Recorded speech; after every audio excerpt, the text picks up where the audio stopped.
Welcome to this edition of the Million Dollar Mastermind podcast.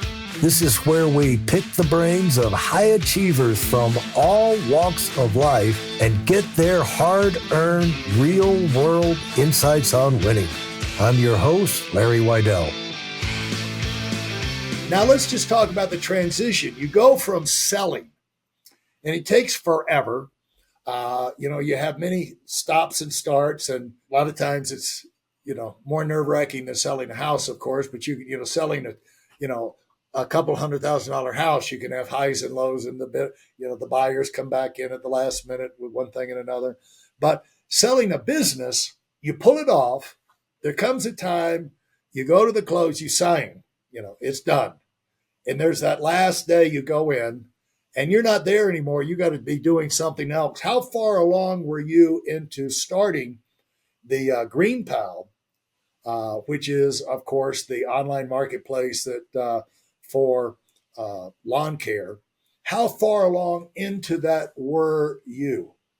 So it's a really good question because it's a weird thing you go through that nobody prepares you for. So I had the idea for GreenPal, but I hadn't started it yet. I didn't even know that I was going to, because I was really exhausted running the first company for 15 years and then getting it sold. I didn't really want to start another intense business like that ever again. And so got that done. And then a weird thing happens. You're no longer like important. You're no longer needed. You're no longer like the answer to the question. If you get out of bed, if you don't get out of bed in the morning, then what? Like my business has always been the answer to that question. And if it wasn't for me, then what? And the business is the answer to that question. Well, if it wasn't for me, then these 100 people wouldn't get a paycheck, and these customers wouldn't get service. And so then that was gone. All that was gone. And it's a weird thing. It's like a piece of you is gone. And so I really believed that I was going to kind of just be an investor. There's a book called The Cash Flow Quadrant by Robert Kiyosaki I was reading at the time. And one of the quadrants, he talks about the guy who's called the capitalist. And this mysterious figure, he's just in deals, and maybe he's doing real estate deals, business deals. I thought, that sounds cool. Maybe I'll just do that. And I tried that for about 6 months, and it got really boring really quick. I learned that I needed to have some sort of mission, some sort of goal that I was trying to accomplish, some kind of thing I was trying to tackle. And I thought, well, I've got this idea, Uber's doing this stuff for ride sharing. Airbnb is doing this stuff for sharing a bedroom. Somebody's going to build a marketplace for the lawn care industry. And I'm pretty sure it'll work. And I thought, why can't that be me?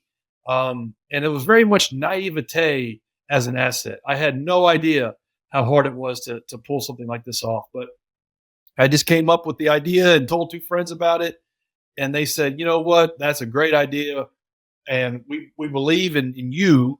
I'll start that business with you tomorrow. I'll quit my job and start that with you tomorrow. And I thought, well, these guys are crazy enough to start this thing with me. Maybe it is a good idea. And so we started working on, I remember that first weekend, we started working on, okay, this is what the app might look like. And we started doing little like drawings of what the screens would look like. And then we hired a tech company to build the first version of it. And that was our first mistake.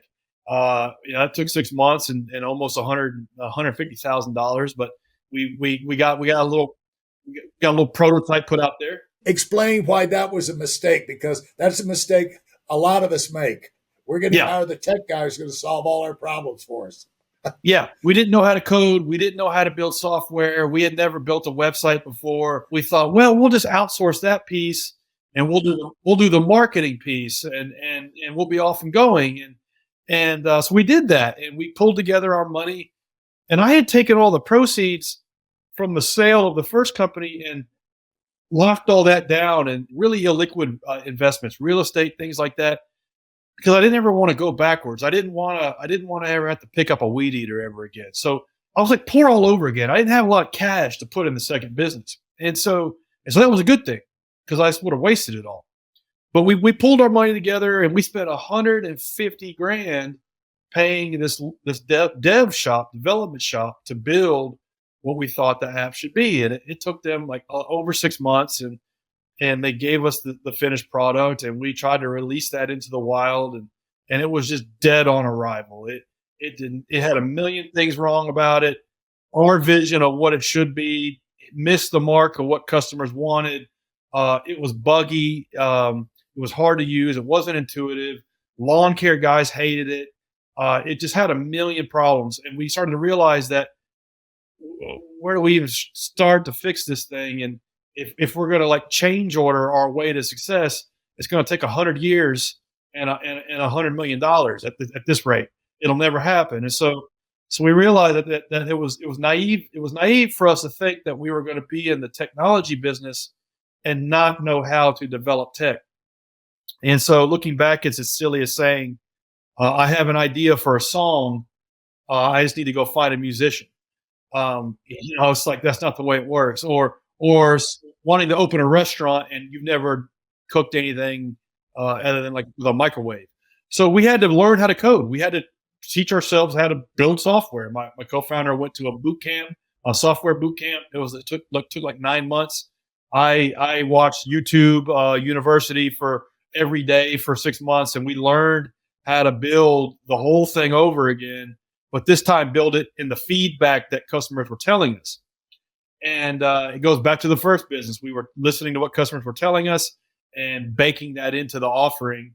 And that took 2 or 3 years, but we finally had something that worked, that people liked to use, and that we could improve upon. And then we got to, I guess you could say, we got to first base about 3 or 4 years in, and then just kept making it better and better and better, growing it.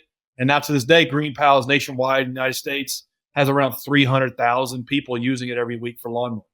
One thing I feel obligated to pass this on to those listening. When you go to a developer, a programmer, I've wasted millions of dollars on this myself. And this is when I had it in my friggin' garage, okay? And I threw the cars out and I turned it into I had hired the $100,000 a year guys back in 1990, believe it or not. I had my own SQL server. I had my own email back in 1990. It was a lot harder back then. Yeah. I went through 3 years of being in my pajamas every weekend, putting this thing together. But what I found was the reason I had to learn how to build web pages, and the reason why is I would go to the software guy, the guy that I paid for, okay? And I would say, this is what I want it to look like, okay?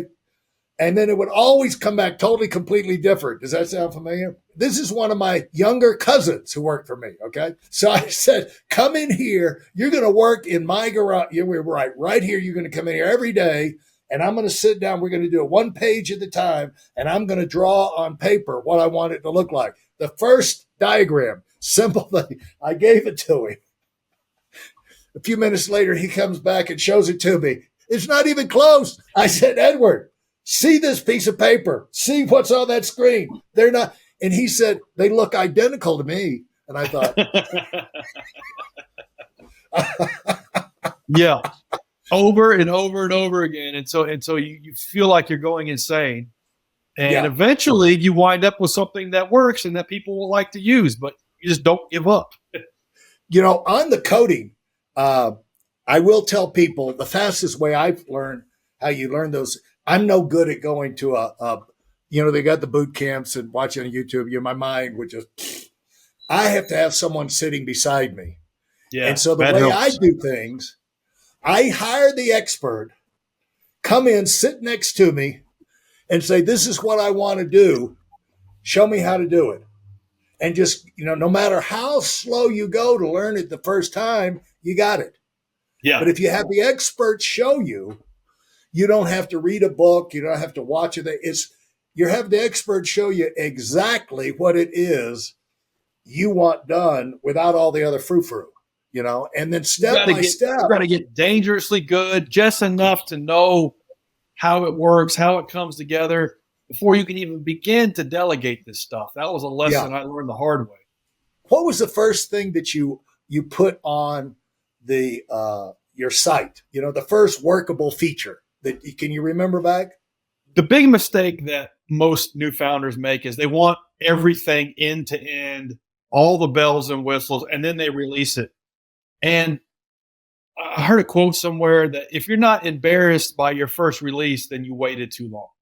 And so, what you really want to do is you want to get something out there that's workable, that works, that's got the minimal feature set, and then you kind of hand crank the rest. And so what we did was, because we had to rebuild the whole thing ourselves, we just focused on the consumer side of the app. And so we had the ordering system, the place where they could hire their contractor, the place that they could provide their credit card to them, and the place where they could see what they had scheduled, and that was it. We built those few things, and then the rest, it was kind of like Wizard of Oz. We were hand cranking it behind the scenes, and so everything that would come in would just get dumped into a spreadsheet. We would let the contractors know, hey, there's a lawn to be done here. Here's the address. How much is it? Okay, it's $45. We would manually put that in, and then okay, well they hired you. Okay, so you need to be there on Thursday. And so we were just like hand cranking all of the transactions, all of the interactions. And we did that on up to, 300 or 400 users. And that did a couple things. It allowed us to get something out the door that consumers could use, and we could get feedback from them. And then it also informed how the system needed to be built for contractors, because we saw what their needs were and how they would interact with it. So we were able to build the right thing the first time. And that took a couple years to build that whole kind of workflow for both sides of the transaction, to where homeowner could list their yard, contractors would get the opportunity, they put their price in, homeowner hires them, they do the job, they upload a photo, then they approve it, they pay them. Like that took a few years to build, but we would kind of hand crank the gaps along the way. For those of you who are sick and tired of fooling around and are dead serious about wanting to move up fast, I've got something especially for you. I've combined the best insights from over 40 years in business and making $70 million in income and compressed them into a free webinar. That's right, it's a free resource. If you want to find out exactly what the concepts are that I use in coaching million-dollar earners, register now at weidelonwinning.com. You'll discover the 5-part framework used by so many to reach their financial, personal, and professional goals. You can find that link in this episode's show notes.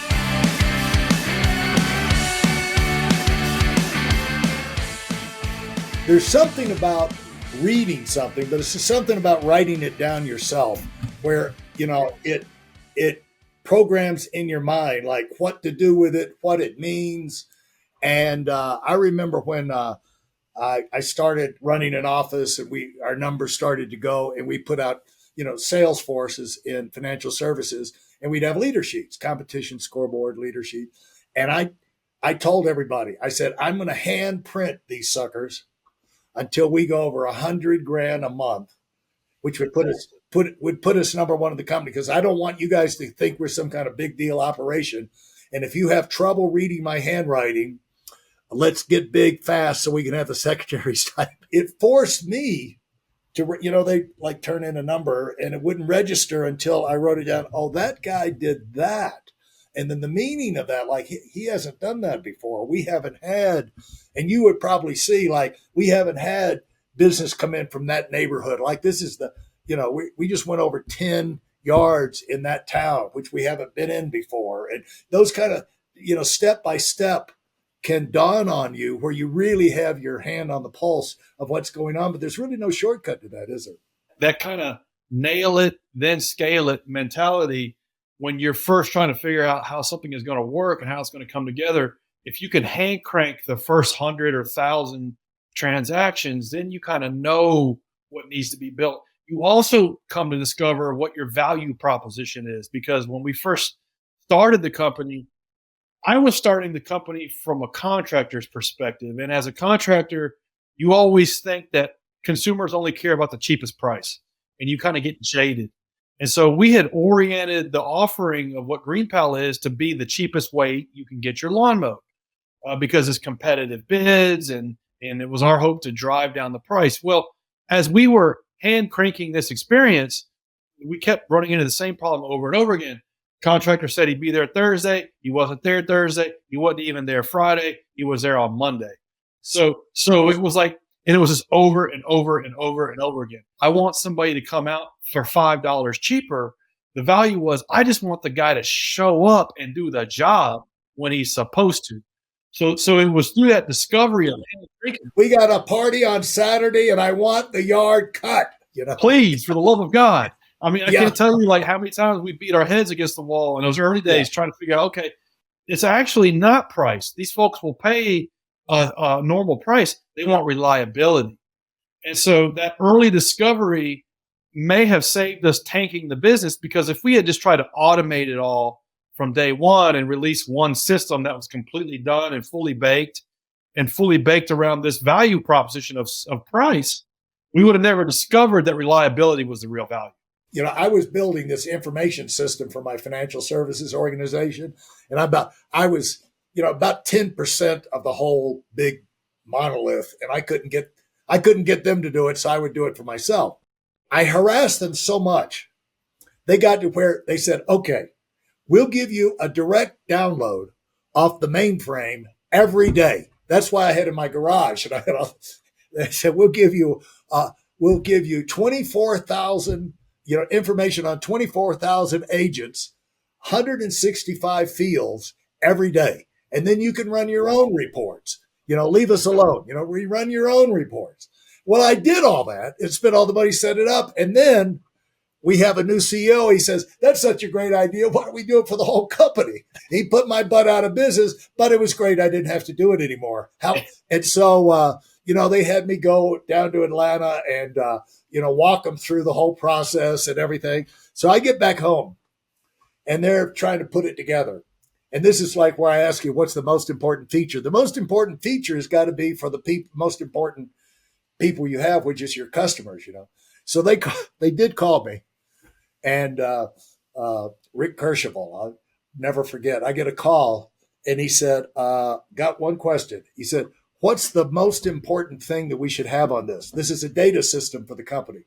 Now, you got people all over the United States and Canada making sales, and the numbers don't show up on the computer at this point until like 2 weeks later. So it's like playing the World Series. Month is over, and you find out 2 weeks later who won, because it's month to month to month. With salespeople are like, who won? Did they get that sale get on or whatever?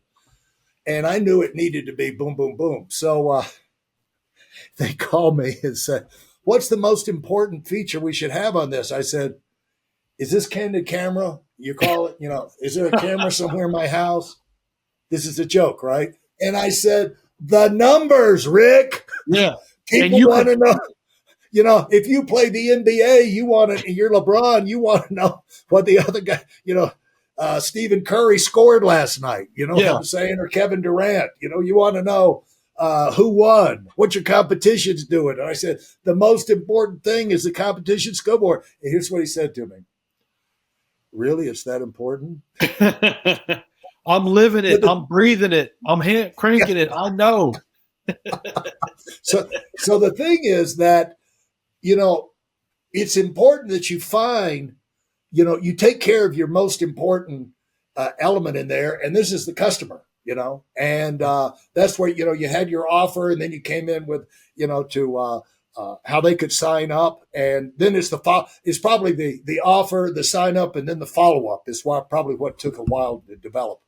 Exactly. And starting with that first, and then just literally being Wizard of Oz for the rest of it. Like, don't even worry about what those systems look like. Just make sure the customer has a good experience. We'll figure out how to automate all this later. But let's start with the best customer experience we can and then build from there.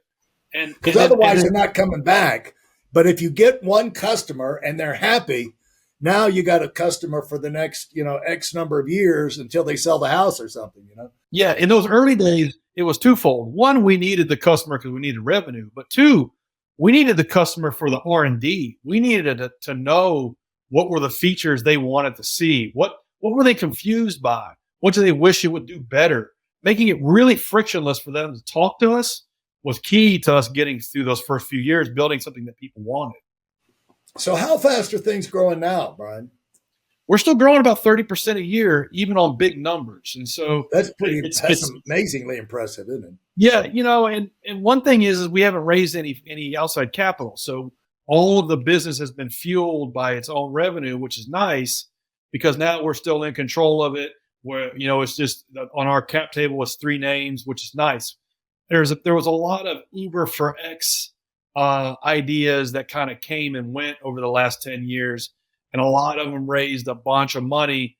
And as it turns out, that kind of helped accelerate their demise, because when you raise outside capital like that, you're kind of beholden to put up like 10x growth every year. And if the business isn't ready for that, it's like trying to put rocket boosters on the side of a barn. It just blows apart. And so we were fortunate to not go down that path. And now we're still growing at a good organic rate. We want to get to a million people using it every week. That's our next big goal. And so we're at 300,000. Now we want to get to 1 million. Yeah. I mean, you've got some real fun, and it's just great to be in a market that has exponential potential, unlimited potential. It's unlimited. Yeah. And that was one thing I wanted to do with this business was I wanted to build something that would touch the mass market. My landscaping company was one of the biggest in the state, and that was great. But the next go around, I wanted to build something that millions of people could use. And that was important to me. And so that's one thing that's fun about building this kind of business. Yeah. And that's something to think about as people are, if they're still at the stage of sorting through ideas and options is, what's the market? What's the market, going to be? What are the competitors in there and all? And do you have a unique take, a unique idea, an idea that's right for the times? And those are big things that you can't get away from. And there's no reason to pour your energy in unless you are convinced this thing, because it is like this. It's like the old phrase, give time for your efforts to compound and multiply. But if you're in a small box, it can't compound and multiply. Right when it gets to compounding and multiplying stage, it's over. Exactly. You're maxed out, Exactly. And the guy running the dry cleaning store or the corner market or the restaurant is working just as hard as I am. And so you might as well go after a big idea, something that has unlimited potential, because business at every level is really hard. A small business is just as hard as a big business. So you might as well go after a big idea. Yeah. What I always love is people say, back in the 80s, things were so easy, this, that. I just don't remember, people were so easy. Always hard. I don't remember one day where anything was easy, No, and that's the thing. I mean, when I was building my first business in the 90s, it was just as hard then as it is now. It's always relatively as hard. It doesn't get any easier. Now, one thing is that some things that are easier today is that you can access any information to do anything you need to be able to learn how to do like that. Back in my day, I had to send off a paper check in an envelope with a coupon from a trade magazine for some cassette tapes, and that came 6 weeks later. That was how I learned, some best practices in my industry. Now you can learn all that and more for free on YouTube. So it is a little easier today in some ways. Yeah. The surefire way to make your business easier is go into a slump. Then it'll be real easy, because you're only doing half of the work that you did before. It won't last long, Yeah, and exactly. And the thing is, if you're going to be growing, these are the pains of growing are things you have to deal with. But the thing is, the bigger you get, the bigger the rewards are. It's more fun the higher the levels you get. It's just a funner game to play. Now that whatever level I'm at, metaphorically, maybe 6 or 7, it's a lot more fun than levels 1 or 2. Let me tell you, and I get to make better bets now. I get to place more interesting bets. I'm doing more interesting things. So it's a lot more fun as you get further down the road. And you're still taking risks and you still take financial setbacks, but it's not like when you didn't have any money in the bank. Exactly. You're just trying to keep the lights on and keep food on the table. It's a lot more fun as you get further on. And that's part of the reward, I think. I'd like to thank you for listening to part 2 of this episode of the Million Dollar Mastermind podcast. Timing is everything. You may feel that now is a time to get moving forward so you can do something even greater with your life. Now, if that sounds like you, I've got a free training video to show you how that transformation can take place. Getting introduced to how the cycle of success works has been a major transforming event for so many current $1 million earners. And that's exactly what this video is all about. And yes, it's completely free. Join us at the video at weidelonwinning.com. And thanks for being part of our community.